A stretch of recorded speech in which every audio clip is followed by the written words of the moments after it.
নমস্কার বন্ধুরা, সুস্মিতার গল্পের আসরে আপনাদের স্বাগত। আমি আজকে পড়ে শোনাচ্ছি শ্রী প্রভাত কুমার মুখোপাধ্যায়ের লেখা একটি ছোট গল্প স্বর্ণসিংহ। বন্ধুরা, গল্পটা যদি ভালো লাগে প্লিজ প্লিজ প্লিজ চ্যানেলটাকে সাবস্ক্রাইব করে দেবেন। গল্পটাতে একটা লাইক অবশ্যই করতে ভুলবেন না। সাবস্ক্রাইব এবং লাইকের জন্য আপনাদের অসংখ্য ধন্যবাদ। তো চলুন শুরু করি আজকের গল্প স্বর্ণসিংহ। লেখক প্রভাত কুমার মুখোপাধ্যায়। সে আজ অনেক বৎসরের কথা। ওকালতি পরীক্ষায় উত্তীর্ণ হয়ে আলিপুরে প্র্যাকটিস আরম্ভ করলাম, কিন্তু মক্কেল জুটল না। মাস ছয়কাল বার লাইব্রেরিতে বসে অন্যান্য নব্য উকিলগণের সাথে নানাবিধ খোশ গল্প করে ক্রমে শ্রান্ত হয়ে পড়লাম। ভাবলাম পশ্চিমে যাই, কিন্তু পশ্চিমেই বা যাই কোথায়? ডিরেক্টরি বের করে পশ্চিমের নানা স্থানে উকিলের তালিকা অনুসন্ধান করতে লাগলাম।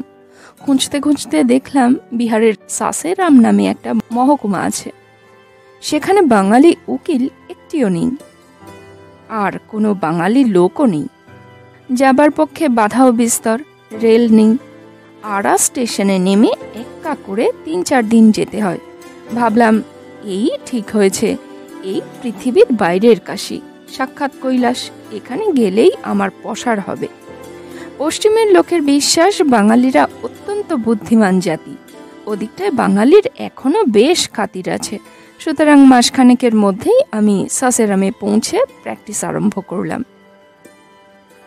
সাসেরামে একজন উর্দুওয়ালা উকিল ছিলেন। তার নাম ছিল মুন্সি জুয়ালা প্রসাদ। তিনি সেখানকার প্রধান উকিল। আমাকে দেখে কিন্তু বৃদ্ধ সন্তুষ্ট হলেন না, যাকে তাকে বলে বেড়াতে লাগলেন, আরে वो तो बच्चा है, कानून का हाल क्या जानता है। প্রথম প্রথম একটা মোকদ্দমায় আমি তার বিপক্ষ পক্ষের উকিল নিযুক্ত ছিলাম। মোকদ্দমার শেষে বক্তৃতার দিন আইনের তর্ক করবার জন্য অপরাধের মধ্যে আমি খানকতক মোটা মোটা পুস্তক নিয়ে গিয়েছিলাম। জোয়ালা প্রসাদ কোনো আইনের পুস্তকের ধার ধারতেন না। প্রকাশ্য আদালতে হাকিমকে বললেন, হুজুর देखिए तो तमाशा, कलकत्ता से एक वकील आए हैं, ना मोच न दाढ़ी, और बहस के लिए टोकरी भर के किताब ले आए हैं। हुजूर को कानून सिखलाने मांगते हैं, जैसे कि हुजूर को कानून मालूम नहीं है। হাকিম একটু হেসে উকিল সাহেবকে বসতে অনুরোধ করেছিলেন। আমার প্রতি জুয়ালা প্রসাদের এই বিদ্বেষের কারণ ক্রমেই বুঝতে পারলাম। তার জ্যেষ্ঠ পুত্রটি পাটনা কলেজে আইন অধ্যয়ন করছিল। সেই ব্যক্তি ভবিষ্যতে সাসারামের একমাত্র ইংরেজি জানা উকিল হয়, এটাই মুন্সি জুয়ালা প্রসাদের বাসনা ছিল। তাই আমাকে দেখে তার এত আক্রোশ। অল্পদিনের মধ্যেই আমার পসার হতে আরম্ভ হলো। একটা বন্ধে কলকাতায় গিয়ে আমার স্ত্রীকে নিয়ে আসলাম। সদর রাস্তার উপরে আমাদের দ্বিতল গৃহখানি। উপরের কক্ষে চিকে ঢাকা জানালার কাছে বসে কৌতুকপূর্ণ নেত্রে এই নতুন প্রদেশের নতুনতর জীবন প্রবাহ দেখতে আমার স্ত্রী ভালোবাসতেন। একদিন রাজপথে কতগুলি বালক বালিকারা সমবেত হয়ে নৃত্য করতে করতে এই গানটি বারবার গাইতে লাগলো, बंगाली बिटिया कलकत्ता में बेचे তামাকুল টিকিয়া। আমার স্ত্রী তখনও হিন্দি শেখেননি। জিজ্ঞাসা করলেন, ও কি বলছে গো? আমি বললাম, ওরা যা বলছে তার ভাবার্থ হলো এই যে, হে বাঙালি ঘরের মেয়ে, আমাদের দেশে এসে তোমরা ভারী নবাব হয়েছ, চিকের আড়ালে দোতলায় বসে আছো, কিন্তু কলকাতায় তো তোমরা টিকেও বিক্রি করো শুনেছি। আমার স্ত্রী গালে হাত দিয়ে বললেন, ওমা কি হবে? গ্রীষ্মকাল আসলো। আমার বাড়ির চারদিকে তালগাছগুলোতে পাশিরা তারের জন্য লাবনি বেঁধেছে। প্রত্যেকদিন সকালবেলা চারদিক থেকে পাশিদের চিৎকার শোনা যায়, তার চিড়ো, অর্থাৎ আমি তালগাছে চড়ছি, কুলবধূগণ তোমরা উঠোন থেকে পলায়ন করে ঘরের মধ্যে লুকিয়ে থাকো। গ্রীষ্মের ছুটিতে মুন্সি জুয়ালা প্রসাদের পুত্রটি পাটনা থেকে আসলো। শহরে ইংরেজি জানা লোকের সংখ্যা অল্প বলে আমার সাথে তার ভারী ভাব জন্মালো। তার নাম সুন্দরলাল। আমি তার পিতৃবৈরী হলেও আমার কাছে সে সর্বদা আসত। মাঝে মাঝে আমরা একত্র বেড়াতে যেতাম। এখানকার বাঙালিদের যেমন সাহেব হবার উচ্চাভিলাষ, সুন্দরলালের দেখলাম সেইরূপ বাঙালি হবার ইচ্ছা অত্যন্ত বলবতী। পিতার অগোচরে সে মাঝে মাঝে আমার গৃহের সান্ধ্য ভোজনের নিমন্ত্রণ রক্ষা করতে লাগলো। লোকটিকে আমার বড় ভালো লাগলো। ক্রমে দেখলাম সে শুধু ইংরাজি শিক্ষা লাভ করেছে তা নয়, একটি আনুষঙ্গিক ব্যাধিও তার উৎপন্ন হয়েছে। সে ব্যাধিটি দাম্পত্য বিষয়ক। সনাতন প্রথা অনুসারে পিতৃনির্বাচিত কন্যাকে সে আর কিছুতেই বিবাহ করতে প্রস্তুত নয়। বলল এই কারণে পিতা তার উপর ভারী বিরক্ত। আরও কয়েকদিনে বন্ধুত্ব একটু ঘনিষ্ঠ ভাব ধারণ করল। একদিন চন্দ্রালোকিত সন্ধ্যায় নদী তীরে আমরা দুইজনে বেড়াচ্ছিলাম। সুন্দরলাল সেদিন আমাকে বলল সে একটি মেয়েকে ভালোবাসে। শুনে আমি আশ্চর্য হয়ে গেলাম। মনে করলাম এই ব্যাধি উপন্যাস প্লাবিত বাংলাদেশের বাইরে এখনো বুঝি প্রবেশ করেনি। জিজ্ঞাসা করলাম, তার নাম কি? পান্না। কত বড়? এই 14 বছর বয়স। দেখলাম তবে তো এটা রীতিমতো রোমান্সের কাণ্ড। বন্ধুকে আবার জিজ্ঞাসা করলাম, মেয়েটি কোথায়? আমাদের গ্রামে। আমি জানতাম মুন্সী জোয়ালা প্রসাদের বাড়ি সদর হতে 6 মাইল দূরে পোর্টালি গ্রামে। রহস্য করে বললাম, তাই এত ঘন ঘন বাড়ি যাওয়া হয় বুঝি? সুন্দরলাল বলল, কোথায় এত ঘন ঘন যাই? এসে একবার গিয়েছিলাম, আর সেদিন আরেকবার গিয়েছিলাম মাত্র। প্রথমবার শুধু দেখা পেয়েছিলাম, তার সাথে কথা বলবার সুযোগ হয়নি, তাই দ্বিতীয়বার গিয়েছিলাম। হেসে বললাম, এখানে তবে মরছ কেন? আমি হলে তো ছুটির কয়েকটা মাস সেখানেই থেকে যেতাম। সুন্দরলাল বলল, আকাঙ্ক্ষার যদি অনুসরণ করতাম তবে আমি তাই করতাম। আমি জানি আমি যদি কাছাকাছি থাকি তবে সর্বদা তাকে দেখবার, তার সঙ্গে কথা বলবার সুযোগ খুঁজে বেড়াবো। তাহলে নিজেকে সংযত করে রাখতে পারবো না। এইভাবে কিছুদিন চললে গ্রামের লোকের মধ্যে কি প্রকার আলোচনা উত্থিত হবে তা ভেবে দেখো। আমি যাকে ভালোবাসি, আমি কি তার? সুন্দরলাল আর বলতে পারল না। আমি কিন্তু তার মনের ভাব বুঝলাম। আমি এতক্ষণ ব্যাপারটিকে পরিহাসের বিষয় মনে করেই মনে স্থান দিয়েছিলাম। সুন্দরলালের এই কথায় সে ভাব আমার মন থেকে তিরোহিত হলো। পরিহাসের স্বর পরিত্যাগ করে জিজ্ঞাসা করলাম, মেয়েটি কে? আমাদের গ্রামে একটি পেনশনপ্রাপ্ত বৃদ্ধ সৈনিক পুরুষ আছেন। তার নাম সুবেদার অযোধ্যানাথ। পান্না তারই পৌত্রী। তারা কি তোমাদের স্বজাতি? স্বজাতি বই কি, তবে বাধা কি? তোমার বাবার কাছে তোমার বাসনা কখনো ব্যক্ত করেছিলে? করেছিলাম, নিজে করিনি, অন্য লোক দিয়ে বলিয়েছিলাম। অযোধ্যানাথ আমাকে তার নাচ জামাই করতে প্রস্তুত ছিলেন, কিন্তু তাদের কুলগত কোনো দোষ আছে বলে জাতির ভয়ে পিতা কিছুতেই সম্মত হননি। সে মেয়ের আরও অনেক স্থলে বিবাহের সম্বন্ধ হয়েছিল, কিন্তু কেউই সম্মত হয় না। নইলে আমাদের ঘরে অত বড় মেয়ে কখনো অবিবাহিত থাকে? শুনে আমার মন কিছু বিষণ্ণ হলো। এই যে উপন্যাসের মতোই কাণ্ড কারখানা দেখছি, কিন্তু উপন্যাসের সুখ সম্মিলনটা প্রায়ই কোনো না কোনো উপায় সংগঠিত হয়ে যায়। এক্ষেত্রে কি তা হবে না? তারপর সুন্দরলাল অনেক কথা বলল, সকল কথাই তার প্রণয়িনীর সম্বন্ধে। সুন্দরলাল স্পষ্ট বলল, প্রণয়ের আবেগটা সমস্ত তার তরফ থেকে। বালিকা সম্ভবত ভালো মন্দ কিছুই জানে না, তার জানবারও বয়স নয়, সুযোগও ঘটেনি। বাড়ি ফিরে এসে রাত্রে আমার স্ত্রীকে সকল কথা বললাম। এরপর আরও মাস 2 কেটে গেল। আমার বেশ পসার হয়ে আসছে। এখন প্রত্যেক বড় মোকদ্দমায় কোনো না কোনো পক্ষে আমি নিযুক্ত থাকি। সুন্দরলাল পাটনায় ফিরে গিয়েছে। ইতিমধ্যে কয়েকবার সুন্দরলালের সাথে তাদের গ্রামে গিয়েছিলাম। সুবেদার অযোধ্যানাথের সাথে সাক্ষাৎ করে এসেছি।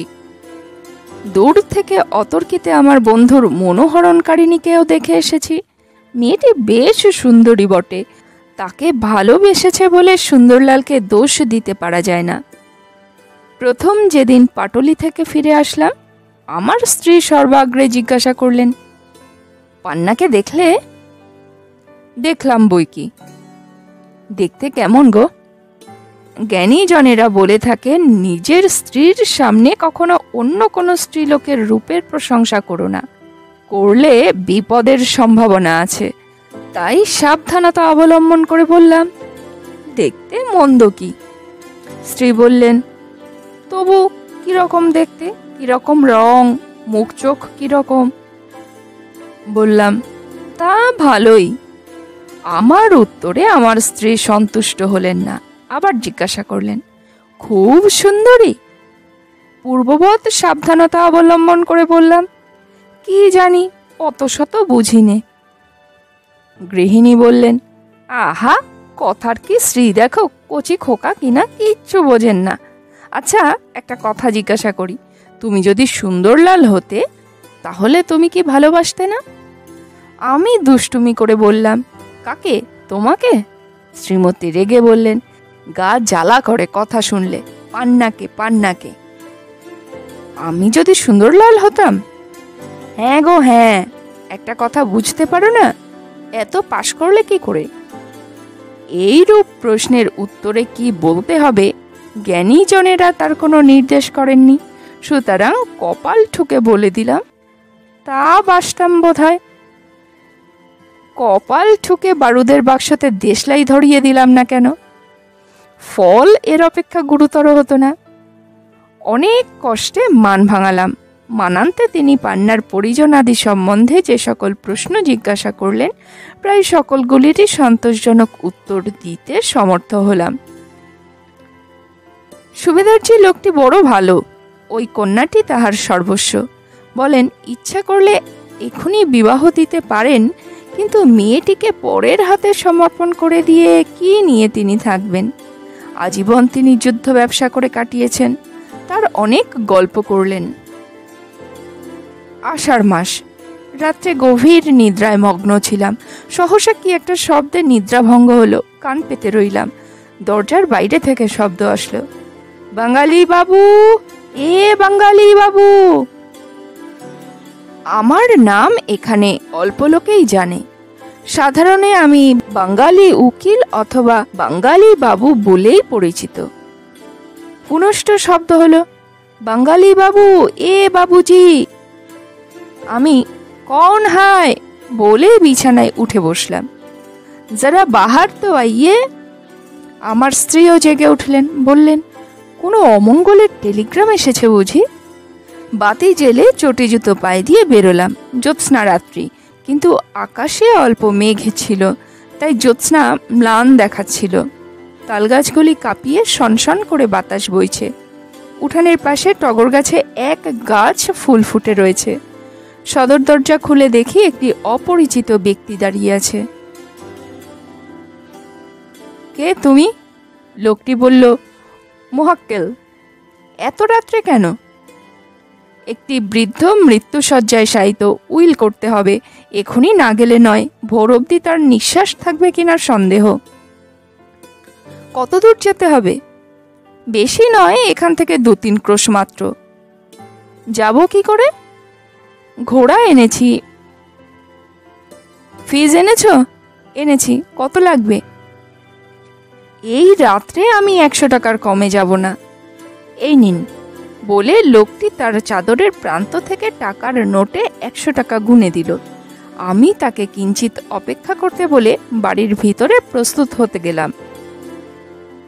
টাকাগুলি বাক্সে বন্ধ করতে করতে আলিপুর বারের সেই নিরন্ন দিনগুলির কথা মনে পড়ল। সেই একদিন আর এই একদিন। তখন সারাটা দিন কাছারিতে হত্যা দিয়ে পড়ে থেকেও মক্কেল দেবতার দর্শন পাওয়া যেত না, আর এখন সেই দেবতা 2 প্রহর রাত্রে এসে হাঁকাহাঁকি করে ঘুমটুকু নষ্ট করে দিল। গৃহিণীকে অভয় দিয়ে ভৃত্যগণকে জাগিয়ে তৈরি হয়ে বেরোলাম। অশ্বারোহণ করতে করতে জিজ্ঞাসা করলাম, বৃদ্ধটি কে? আমার সঙ্গী বলল, সুবেদার অযোধ্যানাথ। সুবেদারজি, তারই আসন্ন কাল উপস্থিত। বলে আমি দুঃখে মৌন হয়ে রইলাম। এই যে 15 দিন হলো তার কাছে বসে কত যুদ্ধের কাহিনী শুনে এসেছি। ঘণ্টাখানিক অশ্বারোহণের পর সেই পূর্ব পরিচিত গ্রামটিতে গিয়ে উপনীত হলাম। সুবেদারজি আমাকে বললেন, বাবু এসেছেন? আসুন, বসুন। আমি তো চললাম। আমি বললাম, না সুবেদারজি, ও কথা কেন বলেন? আপনি ভালো হবেন। আমরা আবার আপনার কাছে কত যুদ্ধের গল্প শুনব। শুনে সুবেদারজির মুখে ক্ষীণ হাসির রেখা দেখা দিল। তিনি বললেন, রামজির ইচ্ছা, তার যা ইচ্ছা হবে তাই হবে। এখন আমার একটি কাজ করুন। অনেক রাত্রে আপনাকে কষ্ট দিয়ে এনেছি। আমি বললাম, আজ্ঞা করুন। সুবেদারজি বললেন, আপনি জানেন বোধহয় আমি নিঃসন্তান। আমার একটিমাত্র পুত্র ছিল। সে বীরের ন্যায় যুদ্ধক্ষেত্রে প্রাণ দিয়েছে, স্বর্গে গিয়েছে। হতভাগ্য আমাকে রোগ শয্যায় প্রাণত্যাগ করতে হলো। রামজির ইচ্ছা, আমার সেই পুত্রের একটি কন্যা আছে, তাকে বুকে করে আমি জীবনের শেষ ভাগ কাটালাম। আমার একটি ভ্রাতুষ্পুত্র আছে, সে পাঞ্জাবে চাকরি করে। আমার যা কিছু সম্পত্তি আছে তাকে এবং আমার পৌত্রীকে বন্টন করে দিতে ইচ্ছা করি। আপনি এই মর্মে একটি উইল প্রস্তুত করুন। আমার একটি স্বর্ণ নির্মিত সিংহ আছে। আমি যখন বর্মা যুদ্ধে গিয়েছিলাম সেই সময় রাজবাটি লুট করতে গিয়ে সেটি পাই। সিংহটি ওজনে 30 সেরের উপর। সোনাটার দাম প্রায় 50,000 টাকা হবে। আমার পৌত্রীকে যে বিবাহ করবে সে ওই সিংহটি যৌতুক পাবে। আমার লোহার সিন্দুকটিতে ওই সিংহ রক্ষিত আছে। এ কথা এতদিন কেউ জানতো না। জানলে ডাকাতেরা এসে সিংহটিকে নিয়ে যেত। লোহার সিন্ধুকে আমার 1,000 টাকা আছে। ওই টাকা আমার পৌত্রী পান্নার নামে লিখে দিন। আর আমার এই বাড়ি, সামান্য জমি জামা যা আছে, বাসনপত্র, মেডেলগুলি সমস্ত আমার ভ্রাতুষ্পুত্রের নামে লিখে দিন। উপরিউক্ত কথাগুলি বৃদ্ধ ধীরে ধীরে বলে যেতে লাগলেন, আর আমিও সঙ্গে সঙ্গে নোট করে নিতে লাগলাম। লিখবার জন্য কাগজ ভাঁজ করতে করতে জিজ্ঞাসা করলাম, আপনার এ উইলে ওছি কাকে নিযুক্ত করবেন? বৃদ্ধ বললেন, এই দেখুন, আসল কথাই ভুলে যাচ্ছিলাম। ওছি আপনি হবেন। এটাও লিখে দিন, আপনার মনোনীত পাত্র পান্নাকে বিবাহ করলে তবে সে ওই সিংহ পাবে। আপনি সুন্দরলালের বন্ধু, আপত্তি আছে কি? আমি বললাম, আমি আহ্লাদের সঙ্গে আপনার উইলের ওছি হতে প্রস্তুত আছি। আমি সুন্দরলালের বন্ধু, তা বিশেষ করে উল্লেখ করে আমার সম্মতি জিজ্ঞাসা করলেন। তার উদ্দেশ্য বুঝতে আমার বাকি রইল না। উইল প্রস্তুত করে ফেললাম। বৃদ্ধ সই করলেন, সাক্ষীদেরও সই নিলাম। বৃদ্ধ বললেন, উইলখানি আপনি সঙ্গে করে নিয়ে যান, আর এই নিন আমার লোহার সিন্দুকের চাবি। আপনার পরিবার এখানে আছেন? আছেন। আমার অবর্তমানে, তবে আপনি দয়া করে পান্নাকে নিয়ে গিয়ে বিবাহ পর্যন্ত আপনার বাড়িতে রাখুন। পান্না নিজেই রেঁধে খাবে। আমি বললাম, আমার বাড়িতে এই দেশের বামুন ঠাকুর আছে, পান্নাকে নিজে রেঁধে খেতে হবে কেন? উঠেই বৃদ্ধকে বললাম, এখন আমি চললাম, কিন্তু আপনাকে ভালো হতে হবে। আরও অনেক দিন আপনাকে বেঁচে থেকে আমাদের যুদ্ধের গল্প বলতে হবে। অশ্রু গদগদ কণ্ঠে বললেন, রামজির ইচ্ছে। আপনার হাতে আমার পান্নাকে আর টাকা কড়ি সমস্ত অর্পণ করে নিশ্চিন্ত হলাম। যাতে পান্নার মঙ্গল হয় তাই আপনি করবেন। আমি সুবেদারজিকে আমার প্রতিশ্রুতি প্রদান করে বিদায় গ্রহণ করলাম। এরপর একটি দিন মাত্র বৃদ্ধ জীবিত ছিলেন। 1 মাস কেটে গিয়েছে। সুবেদারজির শ্রাদ্ধ শান্তি হয়ে গিয়েছে। পান্নাকে এনে আমার স্ত্রীর কাছে রেখে দিয়েছি। তার টাকা ও সিংহ শুদ্ধ লোহার সিন্দুকটি এনে রেখে দিয়েছি। প্রথম কয়েকদিন পান্না পিতামহের শোকে অত্যন্ত ম্রিয়মাণ ছিল। আমার স্ত্রীর শুশ্রূষার গুণে ক্রমে সে সুস্থ হয়ে উঠল। একদিন রবিবারে সকালে চা খাচ্ছি, ভৃত্য এসে সংবাদ দিল বাবু জ্বালা প্রসাদ সাক্ষাৎ করতে এসছেন। আমাকে এ অনুগ্রহ ইতিপূর্বে আর কখনো তিনি করেননি। আমি মাঝে মাঝে সুবেদারজির সিন্ধুকটি খুলে সেই স্বর্ণ কেশরীর প্রতি দৃষ্টিপাত করতাম আর ভাবতাম, এখনো বুঝি জ্বালা প্রসাদ এ দিনের কুটিরে পদার্পণ করছেন না কেন। বাইরে গিয়ে অভ্যর্থনা করে উকিল সাহেবকে বসালাম। দুই এক কথার পর তিনি বললেন, দেখুন, আপনার জন্য আমাদের তো বড় নিন্দা হচ্ছে। জিজ্ঞাসা করলাম, কেন? আমাদের জাতি ভাই সকলেই বলছে যে বুড়ো মরে গেল, তার পৌত্রীটি খেতে না পেয়ে শেষে বাঙালির অন্ন খাচ্ছে। জাতি ভাই কেউ আমাকে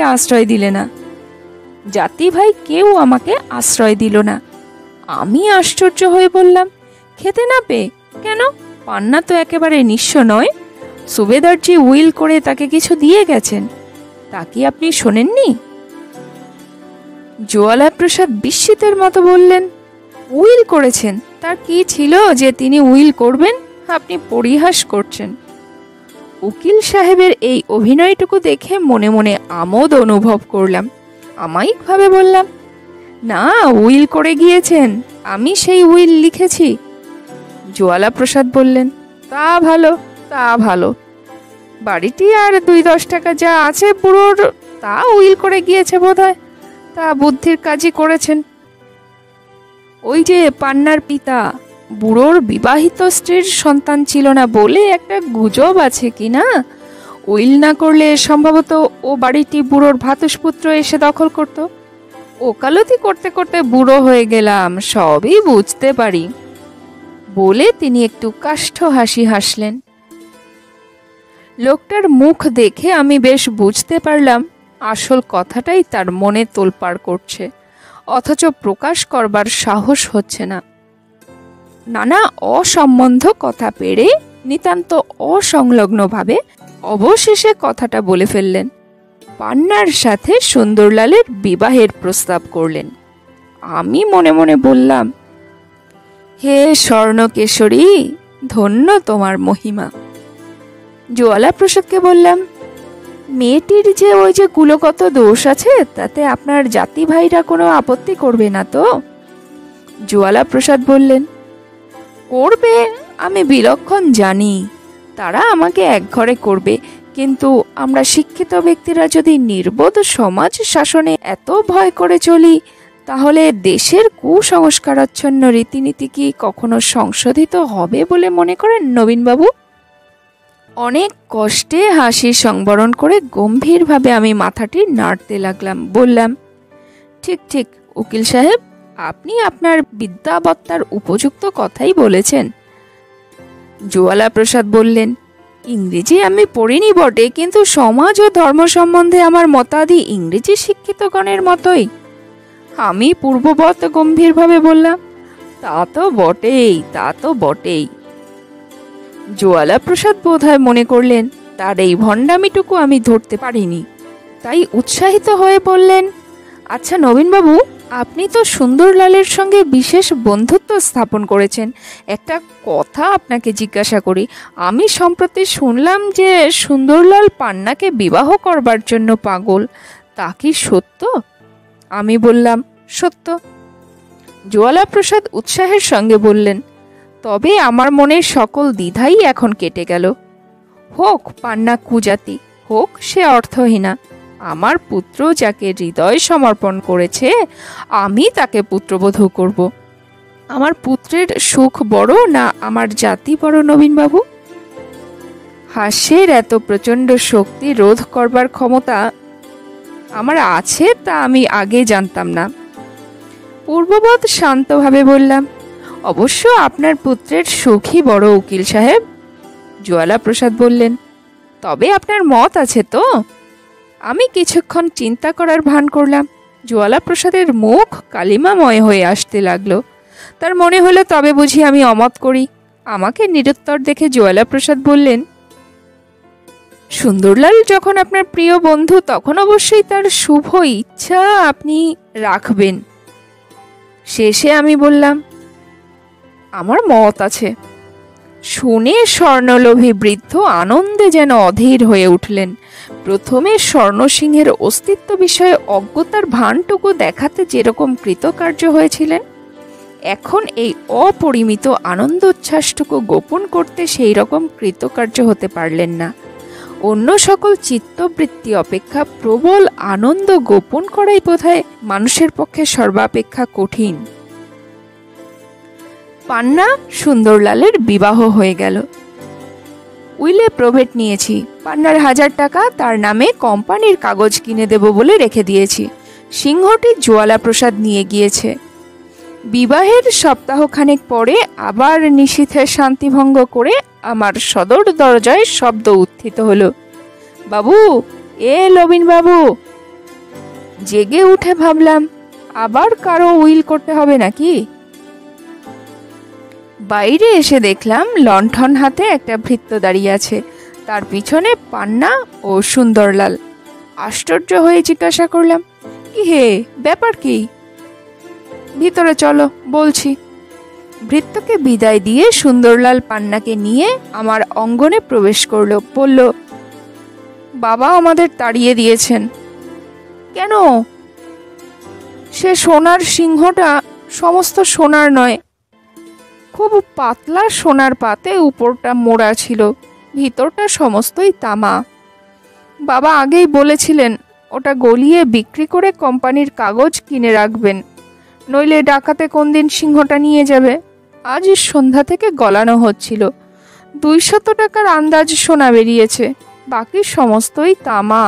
বাবা ক্রোধে ক্ষিপ্তের মতন হয়ে গিয়েছেন, দূর দূর করে আমাদের বাড়ি থেকে তাড়িয়ে দিয়েছেন। আমার স্ত্রী অন্ধকারে বারান্দায় দাঁড়িয়ে সমস্তই শুনছিলেন। তাড়াতাড়ি এসে পান্নার হাত ধরে তাকে নিজের ঘরে নিয়ে গেলেন। আমি সুন্দরলালকে নিয়ে একটি ঘরে বসলাম।